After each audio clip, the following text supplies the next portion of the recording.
Қарттарды құрметтеу тәрбиенің бастауы. Қызылжар ауданы Бугровое селосының азаматтары өз жерлестерін дәріптейді. Халықаралық қарттар күні қарсаңында селолық округ әкімдігі 40 жыл еңбек өтілі бар зейнеткер Галина Гармашты құттықтап, сыйлық табыс етті. Тіпті үй шаруасында да қол ұшын созуда.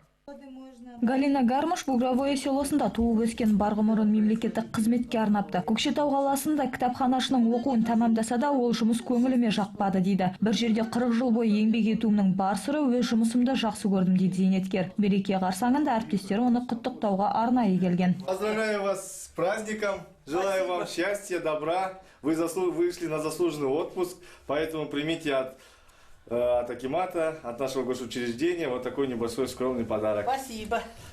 Как пришла и больше никуда не пошла. Мен 18 жасымда жұмысқа араластым. Содан зейнетке шыққанша еңбек еттім. Алғашқы алған мақтау қағаздарым да, грамоталарым да есімде. Ол кезде ақшалай сыйақы емес, мақтау қағаздарын беретін. Бұл біз үшін үлкен құрмет еді. Керек анықтамалардың барлығын біз беретінбіз. Алғашында мен әскери есепті жүргізуші болып орналастым. Сосын бірте-бірте жұмыс өзгеріп, бас маманға ауыстым. Жалғыз басты келіншек жұмыс басты болып отбасында құрмаған. Бірақ оған еш өкінбейді. Ауыл азаматтары құрметтейді, қолдарынан келген көмектерін аямайды екен. Түсіру тобы барғанда да ауылда бар тимушылар жасағы кіреберісті жөндеп жатты. Мне все помогают. Қазіргі күніме шүкірлік етемін. Барлығы жетеді. Әріптестерім де, ауылдастарым да ұмытпайды. Келіп көмектесіп тұрады. Мен осы ауылдың барлық адамдарын білемін. Осы ауылдан ешқайда көшкім келмейді. Денсаулығым сыр берсе де, қоғамдық жұмыстардан алыстамаймын. Алғашқы күннен бастап алғырлығымен көзге түскен Галина Павловна басында ауылдық кеңесте жұмыс істеген. Зейнетке селолық әкімдікте бас маман болып шыққан. Мен жұмыс істеген жердің атауы ғана өзгеріп отырды, міндет адал еңбек ету еді дейді. Жалпы алғанда Бугровое селолық округінде 172 зейнеткер тұрады екен. Соның әрқайсысы да мереке қарсаңында құрметке ие болмақ. И на сегодня